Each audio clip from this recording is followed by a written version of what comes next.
በስመ አብ ወወልድ ወመንፈስ ቅዱስ አሃዱ አምላክ አሜን።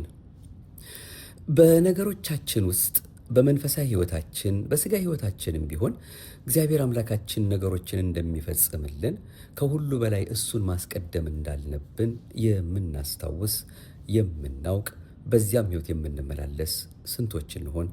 ከሁሉ ነገር በላይ የሚቀድመው እግዚአብሔር ነው።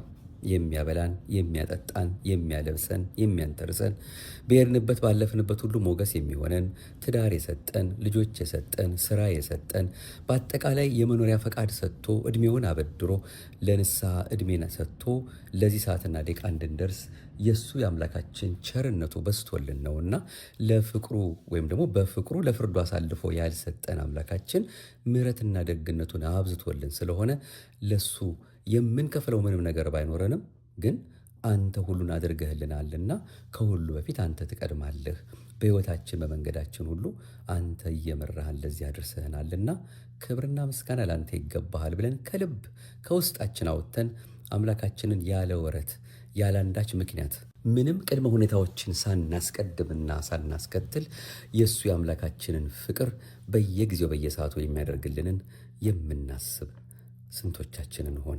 ለዛሬ እግዚአብሔር አምላካችን በፈቀደ የምንነጋገርበት ርዕስ ከጉዳዮቻችን ሁሉ በፊት እግዚአብሔር ለእኛ መንፈሳውያን ነን ብለን እርሱን አምላካችን ለምንማጸነው ሁሉ በሙሉ ሰውነታችን በነፍስ በስጋችን ለሱ እየተገዛን ከምንም ነገር በላይ እሱን ማስቀደም እንዳለብን የሚያሳስብ መልእክት ነውና አምላካችን የሚነግረን ይህንኑ ሰፋ አድርገን ለማየት እንሞክራለን። ማህደረ ተዋህዶ መንፈሳዊ የዩቱብ አገልግሎታችንን ነው በነጻች በጎላች በአንዲቷ ኦርቶዶክሳዊ ተዋህዶ ቤተክርስቲያናችን እምነት ስርዓትና ትውፊት ምንጮች ጠቅሰን ወደ እናንተ የምናደርሰውን የዛሬውን መርሃ ግብራችንን መንፈሳዊ ሰው ከጉዳዮቹ ሁሉ ፊት እግዚአብሔርን ያስቀድማል በሚል ርዕስ ይዘን የተመለስ ነው። አሁንም ለዚህ ሰዓትና ደቂቃ እንድንደርስ ፈቃዱ ይሆነልን፣ ቸርነቱን ያበዛልን፣ ምሕረቱን ከኛ ያላራቀ የደግነት ባለቤት የርኅራኄ አባት አምላካችን መድኃኒታችን ኢየሱስ ክርስቶስ ክብርና ምስጋና እናመሰግንበት ዘንድ በፈጠረልን አንደበት ከአጥናፍ እስከ አጥናፍ ከጠዋት እስከ ማታ ከዘላለም እስከ ዘላለም ከፀሐይ መውጫ እስከ ፀሐይ መጥለቂያ ድረስ ለእርሱ ለድንግል ማርያም አንድያ ልጇ ለአማኑኤል ይሆንልን። እመብርሃን ንጽሕት ቅድስት ርርተ ሕሊና ርርተ ልቦና ምልዕተ ጸጋ ምልዕተ ክብር አፍጣኒተ ረድኤት አቁራሪተ መዓት ፊት የማያስመልሰው አንገት የማያስቀልሰው እኛን ዘወትር ከክፉ የሚጠብቀን በበረከት የሚያኖረን ቃል ኪዳኗ አብሮን ስላለ ምክንያተ ድኅን የሆነች እሷም የአማኑኤል እናቱም ስሟ የተመሰገነ ይሁንልን። የቅዱሳን አምላክ በደግነት በምሕረቱ መንፈሳውያን ተብለን ልንጠራ የሚያስፈልገንን ሕይወትን እንዲያላብሰን እየተማጸን ነው። ከትላንት ዛሬ በተሻለ መልኩ እሱ እንደሚወደው እንደሚፈቅደው እንመላለስ ዘንድ ከእሱ ጋር መኖራችን ትርጉም እንዲኖረው የሚያሳስብ አንድ ሌላ መልእክት ነው እንግዲህ ይዘን የተመለስ ነው። እግዚአብሔርን ማስቀደም በሕይወታችን ውስጥ እንደሚያስፈልገን የሚያጠይቅ ከጉዳዮቻችን ሁሉ ፊት እግዚአብሔር ይቀድማል። እግዚአብሔር ምንጊዜም የመጀመሪያው ነው። ስለ ራሱ እንዲህ ብሎ ተናግሯል። አልፋና ኦሜጋ ፊተኛውና ኋለኛው መጀመሪያውና መጨረሻው እኔ ነኝ። ራዕየ ዮሐንስ ምዕራፍ 22 ቁጥር 13 ይህን የሚመስሉ ትንቢተ ኢሳይያስ ምዕራፍ 44 ቁጥር 6 ራዕየ ዮሐንስ ምዕራፍ 1 ቁጥር 4 ቁጥር 8 እና ቁጥር 17 እንዲሁም ራዕየ ዮሐንስ ምዕራፍ 12 ቁጥር 6 እግዚአብሔር የመጀመሪያ ስለሆነ የበኩሬም የመጀመሪያ የሆኑትን ነገሮች ይፈልጋል። እኛም የመጀመሪያ የሆኑትን እንድናቀርብለት ትእዛዝ ሰጥቶናል። ይህም መባና ቡራኬን ያጠቃልላል። ትእዛዙን ያዘዘን እንዲህ በማለት ነው። በእስራኤል ልጆች ዘንድ ከሰውም ከእንስሳትም ማኅፀንን የሚከፍት በኩር ሁሉ ለእኔ ቀድስልኝ የኔ ነው። ዘጸአት 13። ከዚህ በተጨማሪ በኦሪት ዘሌዋውያን ላይ እንዲህ ብሎናል። ለእስራኤል ልጆች እንዲህ ብለህ ንገራቸው፣ ወደምሰጣችሁ ምድር በገባችሁ ጊዜ መከሩንም ባጨዳችሁ ጊዜ የእናንተን መከር በኩራት ነዶ ወደ ካህኑ አምጡ። ዘሌዋውያን ምዕራፍ 23። እግዚአብሔር ከኛ የሚፈልገው የበኩር የሆነውን እንድናቀርብለት ብቻ ሳይሆን እንዲባርካቸውም ነው። ለእርሱ ሁሉም ነገር የተባረከና የተቀደሰ ስለሆነ እንዲህ ብሏል። የበኩር የሆነው ሁሉ ለእኔ የተቀደሰ ነው። በዚህ መሰረት እግዚአብሔር ማኅፀን የሚከፍተውን ሁሉ ቀድሷል። ለእነርሱ ቡራኬውንና ልጅነት መብታቸውን ሰጥቷቸዋል። ለሁለት ወንድማማቾችም የየድርሻቸውን ሰጥቷል። አሮንም ካህን ከመሆኑ በፊት የቤተሰብ መሪነቱን ከአባቱ ተቀብሎ ነበር። የመጀመሪያውን ለማቅረብ ፍላጎት ያለው ሰው እግዚአብሔርን አስቀድሟል ማለት ነው። የምድሪቱ ፍሬ የበጎቹና የከብቶቹ የመጀመሪያና የበኩር ልጅ የሆኑት በሙሉ የእግዚአብሔር እንጂ የሰው አይደሉም። በዚህ መሰረት እግዚአብሔር የመጀመሪያውን በመውሰዱ ደስተኛ ነው። የመጀመሪያውን ትእዛዝ ስንመለከተው የታዘዘው ለእግዚአብሔር ነው። ይህን ስንልም የመጀመሪያውን ትእዛዝ ብቻ ሳይሆን የመጀመሪያዎቹን 4 ትእዛዛት ማለታችን ሲሆን የተሰጡት 10ቱ ትእዛዛት በሙሉ እግዚአብሔርን የሚመለከቱ ናቸው ማለት ነው። ምንም እንኳ በመጀመሪያው የጽላቱ ሰሌዳ ላይ የተጻፉት 4 ትእዛዛት እግዚአብሔርን በማስመልከት የተሰጡ ቢሆኑም እነርሱ ለእግዚአብሔር በቅድሚያ በመሰጠታቸው መንፈሳዊው ሰው ደስተኛ ነው። ልክ እንደዚሁ ከመጀመሪያው ልንወደው የሚገባው እግዚአብሔርን ሲሆን በመቀጠል ፍቅራችን ልንሰጥ የሚገባው ለሰው ነው። ከትእዛዛት ሁሉ የመጀመሪያ ትእዛዝ የሆነው እንዲህ የሚለው ነው፣ አንተም በፍጹም ልብህ፣ በፍጹምም ኃይልህ፣ በፍጹምም ሐሳብህ ጌታ አምላክን ውደድ የምትል ናት። ፊተኛይቱ ትእዛዝ ይህች ናት። ሁለተኛይቱም ባልንጀራህን እንደ ራስህ ውደድ የምትል እርሷን የምትመስልም ይህች ናት። ማርቆስ 12 ቁጥር 30። በዚህ መሰረት ከሁሉ በላይ አስቀድመንና አስበልጠን የምንወደው እግዚአብሔርን ስለሆነ መድኃኒታችን ኢየሱስ ክርስቶስ እንዲህ ብሎናል፣ ከኔ ይልቅ አባቱን ወይም እናቱን የሚወድ ለኔ ሊሆን አይገባውም፣ ከኔ ይልቅም ወንድ ልጁን ወይም ሴት ልጁን የሚወድ ለኔ ሊሆን አይገባውም ብሏል። ማቴዎስ ምዕራፍ 10 ቁጥር 37። ሌላው ቢቀር ከነፍሳችን አስቀድሞ መጀመሪያ ሊመጣ የሚገባው እግዚአብሔር ነው። ይህም በመሆኑ ስለ እግዚአብሔር ብሎ ራሱን የሚክድና እርሱን የሚከተል ሁሉ እግዚአብሔርን አስቀድሟል ማለት ነው። ይህን በማስመልከትም መድኃኒታችን ኢየሱስ ክርስቶስ ነፍሱን የሚያገኝ ያጠፋታል፣ ነፍሱንም ስለ እኔ የሚያጠፋ ያገኛታል በማለት ተናግሯል። ማቴዎስ 10። በዚህ መሰረት መንፈሳዊው ሰው በሕይወቱ ውስጥና ከጉዳዮቹ ሁሉ በፊት እግዚአብሔርን ያስቀድማል። ስለሆነም ለአምላኩ ያለውን ፍቅር የየትኛውን ፍላጎቱ ሊያሰናክልበት አይችልም፣ ወይም ደግሞ ከእርሱ አስበልጦ ቅድሚያ የሚሰጠው ነገር አይኖረውም። ኢየሱስ ክርስቶስ ለማርታ እንዲህ ነበር ያላት፣ ማርታ ማርታ በብዙ ነገር ትጨነቂያለሽ፣ ትታወቂማለሽ፣ የሚያስፈልገው ግን ጥቂት ወይም አንድ ነገር ነው ብሏታል። ሉቃስ ምዕራፍ 10። ማርያም ግን መልካም የሆነውን ስለመረጠች እርሱን ተከትላለች፣ እህቷ ማለት ነው። አንተስ ወንድሜ ሆይ ያንተ ጉዳይ ምንድን ነው? በሕይወት ውስጥ ቅድሚያ በምትሰጣቸው ነገሮች ቅደም ተከተል ዝርዝር ውስጥ ሥራና ፈቃድህ ዋነኞቹ ናቸው። ሰዎች ሁሉ እንደ ማርታና እንደ ማርያም ፍላጎታቸው ይለያያል። የማርያም የመጀመሪያ ጉዳዩዋ የእርሱ ፍቅር ሲሆን በእግሩ ስር ተቀምጣ የሚለውን ማድመጥ ወይም ተከታዩ ጉዳዩዋ ነው። በዚህ መሰረት አንዱ ለአገልግሎት ምሳሌ ሲሆን፣ ሌላው ደግሞ ለተመስጦ ድንቅ ምሳሌ ይሆናል። እንደ ሐዋርያው ቅዱስ ጳውሎስ ያሉት ጥቂት ሰዎች ግን ሁለቱንም ነገሮች አጣምረው ይይዛሉ። መጋቢዎቹ በአገልግሎት ሲተጉ፣ መነኮሳቱ ደግሞ በተመስጦ ሕይወት ውስጥ ማለፍን ይመርጣሉ። በሕይወት ውስጥ እግዚአብሔር የመጀመሪያው ነውን? ይህን ጥያቄ በሚገባ ለመረዳት እንድንችል በእርጅና ዕድሜው እግዚአብሔር ልጅ የሰጠውን የአባታችን የአብርሃምን ታሪክ ከፊታችን እናስቀድማለን።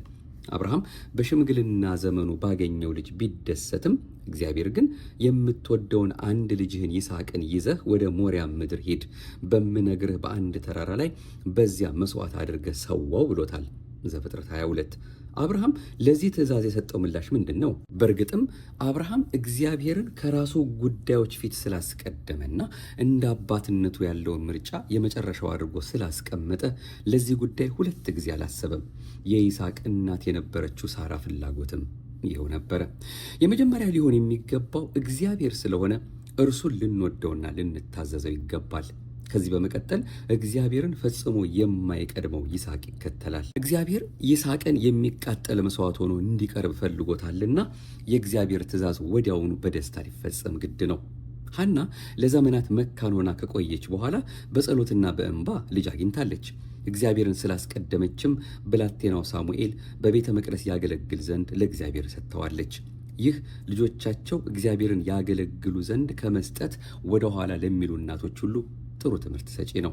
ሳሙኤል መነኩሴ ወይም ካህን ለመሆን ቢፈልግ በቅድሚያ ሊታሰብ የሚገባው እግዚአብሔር ሲሆን፣ እናታዊው ፍላጎት ሊመጣ የሚገባው ደግሞ በሁለተኛና በሶስተኛ ደረጃ ሊሆን ይገባል። ስለሆነም ይህን ልጅ በደስታ ለእግዚአብሔር መስጠቱ ተገቢ ነው። ይህ ደግሞ ባሎቻቸው ለቅስና ለሚጠሩ ሚስቶች ጥሩ ትምህርት ይሰጣል። እንደነዚህ አይነቶቹ ሚስቶች አገልግሎት ባሌን ባተሌ ከማድረጉም በላይ ከኔና ከቤቱ ያርቀዋል በማለታቸው ትክክል አይደሉም። እንዲህ ያለችው ሚስት እግዚአብሔር ከሁሉ ይበልጣል በማለት ባሏን ለእርሱ ብታቀርበው ይሻላታል። መንፈሳዊው ሰው በመታዘዝ እግዚአብሔርን ያስቀድማል። ይህን በማድረጉም ከሐዋርያው ጋር በመሆን እንዲህ ይላል፣ ከሰው ይልቅ ለእግዚአብሔር ልንታዘዝ ይገባል። የሐዋርያት ሥራ ምዕራፍ 5 ቁጥር 29። በመጀመሪያ መቅደም ያለባቸው የእግዚአብሔር ትእዛዛት ሲሆኑ በመቀጠል የሰዎች ጥያቄ፣ ከዚያ በኋላ ደግሞ የእኛ ምኞትና የግል ጥያቄዎቻችን ሊሆኑ ይገባል። መንፈሳዊው ሰው ለእግዚአብሔርም ለሰዎችም ይታዘዛል። ይሁን እንጂ ይህን በማድረጉ የሚቃረኑ ነገሮች ከተፈጠሩ እግዚአብሔር መታዘዝ ሊቀድም ይገባል። መንፈሳዊው ሰው እግዚአብሔርን ስለሚያስቀድም ለራሱ የሚሰጠው ቦታ የመጨረሻው ስለሚሆን ወደ ራሱ ከቶውንም አይመለከትም። እዚህ ላይ የመጥምቁ ዮሐንስን ታሪክ ልናስታውስ ይገባናል። እርሱ ኢየሱስ ክርስቶስ በመጣ ጊዜ አገልግሎቱን፣ ክብሩን፣ ስብከቱንና ደቀ መዛሙርቱን በመተው ሙሽራውን ለሚዜው ካስረከበ በኋላ የሚዜው ባልንጀራ በመሆን እንዲህ ብሏል፣ እርሱ ሊልቅ እኔ ግን ላንስ ያስፈልጋል። ዮሐንስ ወንጌል ምዕራፍ 3 ቁጥር 30። መድኃኒታችን ኢየሱስ ክርስቶስ ሙሉ ለሙሉ ለመንግስቱ ጉዳዮች ትኩረት ሰጥቷል። በሐዋርያት ሥራ ውስጥ ስለ እርሱም መልካም እያደረገ ዞረ የሚል ቃል ሲኖር የሐዋርያት ሥራ ምዕራፍ 10 ቁጥር 38፣ በማቴዎስ ወንጌል ውስጥም ኢየሱስም በምኩራቦቻቸው እያስተማረ የመንግስትንም ወንጌል እየሰበከ በሕዝብም ያለውን ደዌና ሕማም እየፈወሰ በገሊላ ሁሉ ይዞር ነበር ተብሎ ተጽፏል። ማቴዎስ ምዕራፍ 4 ቁጥር 23። እርሱ ርኅራኄው ለሁሉም ሲሆን በደስታውም ሁሉን ደስ ያሰኛል። እርሱ ለድሆች የምሥራችን ሰብኳል፣ ለተማረኩትም ነፃነትን፣ ለታሰሩትም መፈታትን ሰብኳል። ኢሳይያስ 61። ይህን ሁሉ ለሰዎች ሲያደርግ ለራሱ ያደረገው ነገር የለም። እንዲያውም ራሱን የሚያሳርፍበት ቦታ እንኳን አላገኘም ተብሏል። ሉቃስ ምዕራፍ 9 ቁጥር 58። በሳምራውያን መንደር ያሉት ሰዎች አንፈልግህም ስላሉት ስለ ራሱ ክብር የተሰማው ነገር አልነበረም። አንዲቱን መንደር እሳት ከሰማይ ወርዶ እንዲያቃጥላት ያዝ ዘንድ ሐዋርያቱ በተናገሩት ጊዜ ግን እንዲህ በማለት ገስጿቸዋል። ምን አይነት መንፈስ እንደሆነላቸው አታውቁም። የሰው ልጅ የሰውን ነፍስ ሊያድን እንጂ ሊያጠፋ አልመጣም አለ። ሉቃስ ምዕራፍ 9 ቁጥር 54። በመስቀል ላይ ተሰቅሎ ሳለ እንኳ ሙሉ ትኩረቱ ስለ ሰው ልጆች ድህነት፣ ለሰቀሉት ሰዎች ይቅርታና በስተቀኙ ለተሰቀለው ወንበዴ ገነትን ማውረስ ነበር። ከዚህ በተጨማሪ እርሱ ያስብ የነበረው ለእናቱ ለቅድስት ድንግል ማርያምና ለሐዋርያው ቅዱስ ዮሐንስ ነበር። ወዳጄ ሆይ አንተስ የመጀመሪያ ጉዳይህ ምንድን ነው? አንተነትህ ነውን? መንፈሳዊው ሰው ግን ከኔነቱ አጥር ውስጥ በመውጣት ለሌሎች በመንፈሳዊ መንገድ የሚያስብ ነው። እርሱ ለሌሎች የሚያስበው ከልቡ ነው። እንዲህ ባለው አገልግሎቱ ውስጥም በመስጠትና መስዋዕት በመሆን በሚደረገው ከፍ ወዳለ ደረጃ ይደርሳል። በዚህ ጊዜ የራሱ የሆነውን አሳልፎ እስከ መስጠት ይደርሳል። ስለሆነም ሌሎች እንዲደላቸው የራሱን ምኞት ለሌሎች መስዋዕት አድርጎ ይሰጣል። አንዳንድ ጊዜ የሰዎች ሁሉ ፍላጎት የተወሰነ ዓላማ ላይ ለመድረስ ነው። ይህ የሰዎች ዓላማ መንፈሳዊ ዓላማ አይደለም፣ የራሳቸውን መኖር ማረጋገጥ እንጂ። መንፈሳዊው ሰው እንደዚህ አይነቱ ደረጃ ላይ ለመድረስ ሲል ምክንያታቸው መንፈሳዊ ላልሆነ ነገሮች አይጨነቅም። ሌላው ግን እንዲህ ያለው ነገር ሰውኛ ወይም ዓለማዊ ወይም የኃጢአት መንገድ መሆኑን አያሳስበውም። ይህ ሰው ሐሳቡ ወይም ትኩረቱ በዚህ ዓላማው ላይ ስለሚሆን ጉዳዩ እርሱን የሚያጠፋው ቢሆንም እንኳ አይተወውም። ይህ ሰው የኢይዝራኤላዊውን የናቡቴን የወይን እርሻ የቀማው ባሏ ንጉሥ አክዓብን እንዲህ ያለው ዓላማው ላይ እንዲደርስ የገፋፋችውን ንግሥት ኤልዛቤልን ይመስላል። እርሷ ባሏ ወንጀል እንዲሠራ በናቡቴ ላይ ክስ እንዲመሠረትና የሐሰት ምስክሮች እንዲያቆም አድርጋለች። ይሁን እንጂ ሁለቱም ስለሠሩት ሥራ ቅጣታቸውን ተቀብለዋል። አንደኛ ነገሥት ምዕራፍ 20። ርብቃም ልጇ ያዕቆብ የአባቱን ቡራኬ በሐሰት እንዲቀበል አድርገዋለች። ምንም እንኳ የእርሷና የልጇ ዓላማ መንፈሳዊ ቢሆንም ትኩረታቸው የማጭበርበር መንገድ እንዲጠቀሙና በመልካሙ አካሄዳቸው ውስጥ ፍጹም እንዳይሆኑ አድርጓቸዋል። ዘፍጥረት 27። ልክ እንደዚሁ አንድ አገልጋይ አድማጮቹ በመንፈሳዊ ሕይወታቸው ያድጉ ዘንድ ለዚህ ጉዳይ ትኩረት እንዲሰጡ ሳይረዳቸው እንዲሁ በመረጃ ብቻ እንዲሞሉ ያደርጋቸዋል። የእርሱ ዋና ፍላጎት በሚሰጣቸው መረጃዎች ላይ እንጂ በመንፈሳዊነቱ ላይ አይደለም። ወይም ደግሞ እንደዚህ አይነቱ ሰው ልጆቹን የመጽሐፍ ቅዱስ ጥቅሶችን በቃላቸው እንዲያጠኑ እንጂ መንፈሳዊ ልምምድ በማድረግ ከእግዚአብሔር ጋር ያላቸውን ግንኙነት እንዲያሰፉ የማያግዛቸውን አባት ይመስላል። መጽሐፍ ቅዱስ እንዲህ ይላል፣ ሌላውን ሳትተዉ ይህን ልታደርጉ ይገባችሁ ነበር። ማቴዎስ 23:23። ሌላው በአገልግሎት ውስጥ ያለ ሰው ደግሞ ዓላማው ቤተ ክርስቲያንን በምዕመናን መሙላት ብቻ እንጂ ወደ እግዚአብሔር የመድረሳቸው ነገር አያሳስበውም። እንዲያውም ፊቱን ወደ ዓለማዊ ዘዴዎች ያዞራል። በመሆኑም አንዳንድ ድርጅቶች የገንዘብ እርዳታና ማህበራዊ ድጎማዎች በማድረግ ይህን የሚፈልጉትን ሰዎች በዚህ በመሳብ ከቤተ ክርስቲያናቸው እንዲወጡ ያደርጓቸዋል። እንደዚህ አይነቶቹ ሰዎች ዋናው ዓላማቸው ሰዎቹ የእግዚአብሔር መንግሥት እንዲወርሱ ሳይሆን በአብያተ ክርስቲያናት ትከሻ ላይ ሆነው ቁጥራቸው ሲጨምር ማየት ብቻ ይሆናል። እዚህ ላይ ዋነኛ የኛ ዓላማ ምንድን ነው ብለን ራሳችን ልንጠይቅ ይገባል። መድኃኒታችን ኢየሱስ ክርስቶስ በተራራው ስብከቱ እንዲህ ብሏል፣ ነገር ግን አስቀድማችሁ የእግዚአብሔር መንግሥት ጽድቁንም ፈልጉ። ማቴዎስ ምዕራፍ 6። ገንዘብ በማውጣትና የአንዳንድ አብያተ ክርስቲያናት ፕሮጀክት በማስፈጸም ላይ የሚገጥሙ ችግሮች አሉ። እዚህ ላይ ሕንፃውን በመስራት ወይም በማሳመር ወይም ደግሞ ቤተ ክርስቲያኑን ውድ በሆኑ የቅዱሳን ስዕሎችና መቅረዞች ለማስዋብ ብዙ ገንዘብ ይወጣል። የቤተ ክርስቲያኑ ሰበካ ጉባኤ ወይም ቀሳውስቱ በቤተ ክርስቲያን ውስጥ ስላለው መንፈሳዊ አገልግሎት ወይም አጎራባች አጥቢያዎች ውስጥ ስለጎደለው መንፈሳዊ አገልግሎት እኩል የሆነ አመለካከት የላቸውም። እዚህ ላይ በጣም የሚያሳዝነው የሁሉም ፍላጎት ያተኮረው ሕንፃውን በመገንባትና በማስጌጥ ላይ መሆኑ ነው። ሌላው ነጥብ እንዲህ አይነቱ ሁኔታ ለልጃቸው እንክብካቤ የሚያደርጉ ሰዎችንም ይመስላል የሚለው ነው። አባትና እናት የእነርሱ ዋና ዓላማ ልጆቻቸውን ማሳደግና ስለ ወደፊቱ ማሰብ መሆኑ ይናገራሉ። ይህ አባባል በእርግጥ ጥሩ ነው። ይሁን እንጂ የሚያስቡት ወይም የሚጨነቁት እንዴት ላለው ልጅ ማሳደግ ወይም እንክብካቤ ነው። እነርሱ የሚጨነቁት ስለ ጤናቸው፣ ስለ ምግባቸው፣ ስለ መጠጣቸውና ስለ አልባሳቶቻቸው ነው።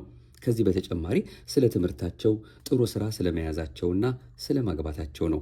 ይህን ካደረጉ በኋላ መጨረሻ ላይ አባትና እናት እንዲህ ይላሉ፣ ጌታዬ ሆይ ለልጆቼ ላደርገው የሚገባኝን ተልእኮዬን ፈጽሜያለሁ። አሁን ሐሳቤ ሁሉ ስለቀለለልኝ እፎይ ብያለሁና አመሰግንሃለሁ ይላሉ። ይሁን እንጂ ልጆቻቸው ማግኘት ስለሚገባቸው መንፈሳዊ ትምህርትና ስለ ዘላለማዊ ዕድል ፈንታቸው ያሰቡላቸው ነገር የለም። ወላጆቻቸው ልክ በዚህ ዓለም እንዳለው ምግብ መንፈሳዊውን የዕለት እንጀራቸውን አልሰጧቸውም። ይህን አስመልክቶ ያደረጉላቸውን ነገር ቢጠየቁ ምናልባት ወደ ሰንበት ትምህርት ቤት ልከናቸው ነበር ብለው ሊመልሱ ይችላሉ። ቢሆንም ግን በዚያ ስለሚማሩት ትምህርትና በሕሊናቸው ውስጥ ስለያዙት ነገር አይከታተሉም። በሳምንቱ ውስጥ ምን አዲስ ነገር እንዳገኙም አያውቁም። ይህም አባት ስለ ልጆቹ መንፈሳዊ ዕውቀት ማግኘትና በመንፈሳዊ መንገድ ማደግ ኃላፊነት ያለበት እንደሆነ አያስመስለውም። እናቲቱም ብትሆን ልጇን ከመጠመቂያው ቦታ እንደ ክርስትና እናትም ሆና ስትቀበለው መንፈሳዊ ጥቅሞቹን ለመስጠት መንፈሳዊ ትምህርቱን መከታተሉንና በጎ ሥራ መስራትን እንዲለማመድ ለማድረግ ኃላፊነት እንዳለባት አታውቅም። በማህበራዊ አገልግሎት ውስጥም እንደዚህ አይነቱን ተመሳሳይ ያልተለመደ ነገር እናገኛለን። በዚህ ዙሪያ ዋናው ትኩረታችን ድሃውን በገንዘብ መርዳት ወይም ስለ ስራ አጥነት ችግር ወይም ስለ በሽታ ወይም ደግሞ ምቾት ስለማጣት እንጂ ስለ መንፈሳዊነታቸው እውነተኛ ትኩረት የምንሰጠው በጣም አልፎ አልፎ ነው። እነርሱን በማስመልከት መንፈሳዊ ጉባኤ ከተጠራም ጉባኤው እነዚህን ሰዎች መንፈሳዊ ሕይወታቸውን፣ ኑዛዜያቸውን፣ ንስሐቸውንና ቅዱስ ቁርባንን መቀበላቸውን የሚያገናዝብ ጉባኤ አይሆንም። በአገልግሎት መስክ ውስጥም ስለ ጸሎትና ስለ ብዙ አገልጋዮች ሕይወት ይኸው ተመሳሳይ ሁኔታ ተግባራዊ ሆኗል። ብዙዎቹ አገልጋዮች ለራሳቸው መንፈሳዊ ዝግጅት ከማድረግ ይልቅ የሚጨነቁት ስለሚያስተምሩት ትምህርት ዝግጅት ነው። እነርሱ የሚጨነቁት ስለ አገልግሎታቸው ሰዓት፣ ስለ ስብሰባዎች፣ ስለ ፎቶዎች፣ ስለ ስጦታዎች፣ ስለ ቤተ መጻሕፍት፣ ስለ ክበብ፣ ስለ ጉብኝትና ስለ እንቅስቃሴያቸው ነው። በአንጻሩ ስለሚያቀርቡት ጸሎት ብዙም አይጨነቁም። እነርሱ ዘንድ የወጣቶች ስብሰባ እንጂ የጸሎት ስብሰባ የለም። ለእነርሱ የመጀመሪያ ትኩረታቸው ለስራ እንጂ ለጸሎት አይደለም። ወደ ዝርዝር ሁኔታዎች ስንገባም መንፈሳዊው ስራ ቅድሚያ አለማግኘቱን እንረዳለን። ከዚያ ይልቅ ብዙዎቹ የሚጨነቁት ስለ ቦታው ርቀት፣ ስለ ጌሞች፣ ስለ ስፖርትና ስለ መዝናናት ነው። ምናልባትም ከዚህ በኋላ ሁሉ ነገር ተዘጋጅቶ ሲያልቅ ትኩረታቸው ስለ ጊዜ ሰሌዳ፣ ስለ ውድድሮችና ስለ አሸናፊነት ይሆናል። በእነዚህ ሁሉ ሙሉ መንፈሳዊ ቁጥጥር ስለማይኖር ክበቦቹ ከጩኸታቸውና ከስህተቶቻቸው በተጨማሪ ሊሰጡት የሚገባቸውን መንፈሳዊ ገጽታ መስጠት አይችሉም። ምናልባት በእነዚህ ክበቦች ውስጥ ያለው መንፈሳዊ ተቆጣጣሪያቸው በጉዳዮቹ ውስጥ ሁሉ እግዚአብሔርን ስለማያስቀድም በዓለም ውስጥ ካሉት ክበቦች ጋር የእነርሱ ክበብ ልዩነት አይኖረውም። ይህም በእርግጥ የሚሆነው እግዚአብሔርን ከፍላጎቶቻችን በላይ እናስቀምጠው ዘንድ ስላልቻል ነው።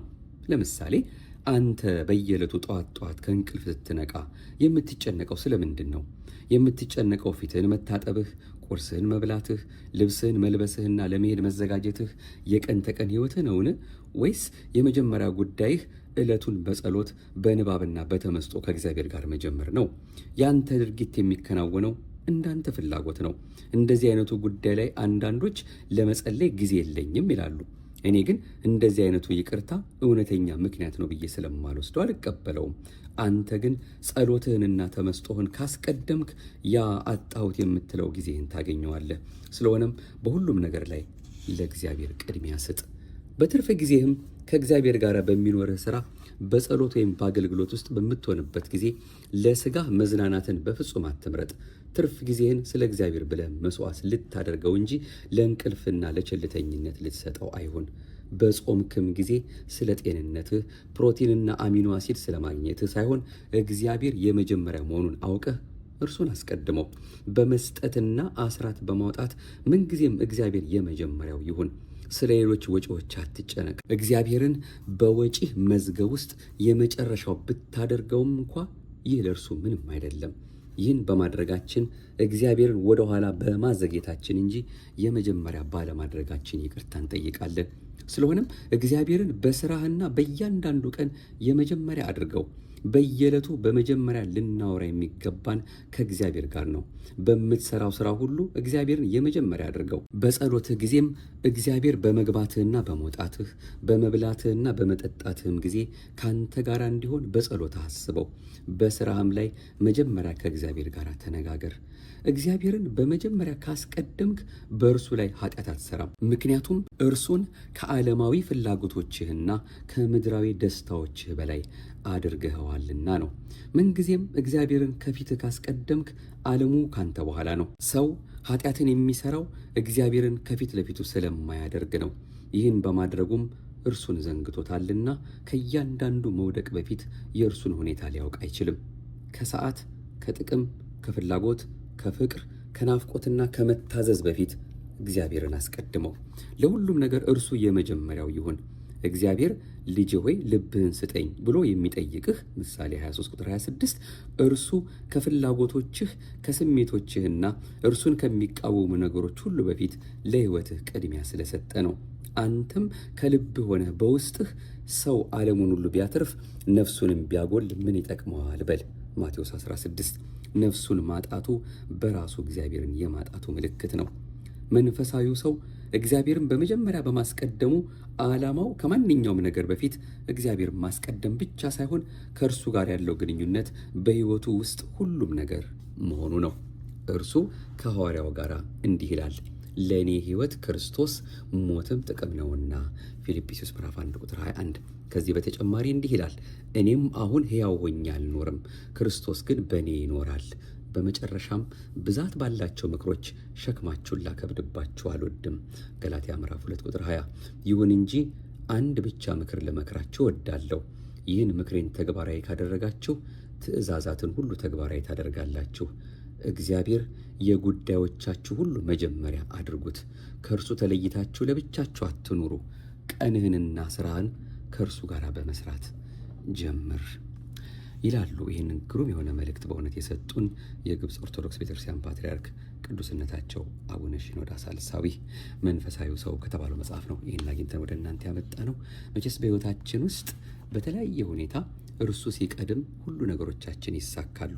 በተለየ መልኩ እርሱን አምላካችንን እየወደድን መንፈሳውያን ተብለን ልንጠራ የሚያስፈልገንን መልካም ሥራ ለመስራት ደፋ ቀና ስንል ዓይናችንን ከመስቀልህ፣ ልባችንን ከቃልህ፣ አንደበታችንን በጊዜውም ያለ ጊዜውም ከጾም ከጸሎት ከምስጋና አታርቅብን እያል እርሱን አምላካችንን የአቅማችን ያህል በፊቱ ቆመን ጸሎት ስንጸልይ እርሱ የሚወደውን ነገር በእኛ ላይ እንዲሰራልን የእኛን ፈቃድ ወስዶ የእሱን ፈቃድ በእኛ ሕይወት ውስጥ እንዲያደርግልን ዘወትር ስንማጸን የእሱን ነገር ምንጊዜም ማስቀደም እንዳለብን ለአንዳችም ቅጽበት መርሳት የለብንም። እርሱ በነገራችን ሁሉ ቀድሞ ይደርስልናል። በመውጣት በመግባታችን በሕይወታችን በሚኖሩት ውጣ ውረዶች የሚያስጨንቀን ነገር እንኳ ቢኖር እሱ ቅዱስ ጳውሎስ ላይ አድሮ እንደነገረን እንዲህ ብሎናል። ጌታ ቅርብ ነው። በነገር ሁሉ በጸሎትና በምልጃ ከምስጋና ጋር በእግዚአብሔር ዘንድ ልመናችሁን አስታውቁ እንጂ በአንዳች አትጨነቁ። አይምሮንም ሁሉ የሚያልፍ የእግዚአብሔር ሰላም ልባችሁንና ሐሳባችሁን በክርስቶስ ኢየሱስ ይጠብቃል ብሎ ስለነገረን የሚያሳስብ የሚያስጨንቅ እንቅልፍ የሚነሳን በተለያየ መልኩ ፈተና የሆነብንን ነገር ሁሉ ገለል የሚያደርግልን እሱ አምላካችን የወደደውን ነገር እሱን አስቀድመን ስናደርግ ብቻ ነው። እንግዲህ ከዚህ የበለጠ በምን መልኩ ምክርስ ሊሰጠን ይችል ይሆን? አምላካችን አሁንም በመውጣት በመግባታችን በነገሮቻችን ሁሉ እሱን አስቀድመን በተለያየ ሁኔታ እስከዛሬም በደከምንባቸው ነገሮች ሁሉ ያልፈረደብን አምላክ ከዚህ በኋላ እንኳን ከሰማን ጊዜ በኋላ እንኳን ባለን ቀሪ በሰጠን ዕድሜ ደግነቱን አብዝቶልን ለክብር የምንበቃበትን መልካም ሥራ እየሰራን ከገቡ መውጣት ካገኙ ማጣት የለባትን ያችን መንግስቱን አምላካችን በቸርነቱ እንዲያወርሰን እየተማጸን ነው።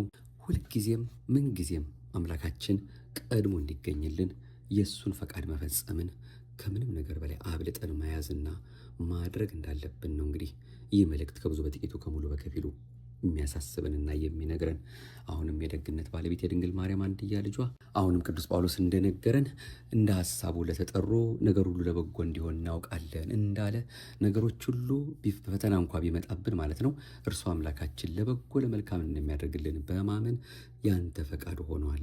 እኔ አቅሜን ያህል እንዲያደርጋለሁ እጸልያለሁ፣ ደጅ ጠናሃለሁ።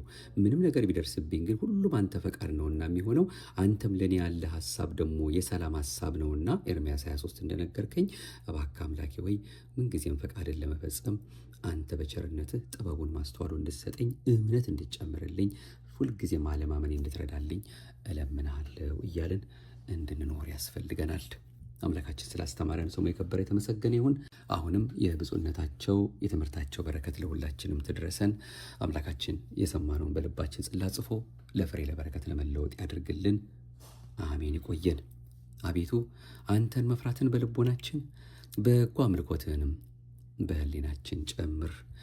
ክብረ ምስጋና ይሁን ለአብ፣ ክብረ ምስጋና ይሁን ለወልድ፣ ክብረ ምስጋና ይሁን ለመንፈስ ቅዱስ ዛሬም ዘወትርም ለዘላለሙ አሜን። እንደተለመደው ይህንን ማህደረ ተዋህዶ መንፈሳዊ የዩቱብ አገልግሎታችንን በአንዲቷ ኦርቶዶክሳዊት ተዋህዶ ቤተ ክርስቲያናችን እምነት ስርዓትና ትውፊት በእሱ ቸርነት እንድንከታተለው የፈቀደልን ይህን መርሃ ግብራችንን ለሚያደምጡ ሁሉ ማዳረሳችሁን እንዳትዘነጉብን ከወዲሁ በድጋሚ ለማሳሰብ እንወዳለን። እናንተም ብትችሉ ደግሞ ሰብስክራይብ አድርጋችሁ ይህንን መንፈሳዊ አገልግሎታችንን እንድትከታተሉ በድጋሚ ለማሳሰብ እንወዳለን። የሰላም አባት የይቅርታ ባለቤት ቸሩ አምላካችን ሀገራችን ኢትዮጵያን በዓይነ ምሕረቱ ይመልከትልን። ደጉን መልካሙን ጊዜ ለሕዝባችን ያምጣልን። ሁልጊዜም እሱን በመጥራት በመማፀን በቀን በሌሊት የምትማጸነው ሀገራችንን እርሱ አምላካችን ከሚመጣባት ፈተና በተለይ በውስጥ ካለ ፈተና እሱ እንዲጠብቅልንና መተሳሰብን፣ መፈቃቀርን ክፉም ለሚያስቡባት መልካም ልቡናን እሱ አምላካችን እንዲሰጥልንና ህዝባችን ሁላችንም በእውነት እሱን እየፈራን እንድንኖር የእሱ የአምላካችን የደግነቱ ስራ ለሁላችን የሚደረግልን እኛንም በመውጣት በመግባታችን እሱ የሚመለከተን አምላክ መጨረሻችንን ያሳምርልን። አሜን። ይቆየን። የቀጠሮ ሰዎች ይበለን። ሰላም ሁኑልን።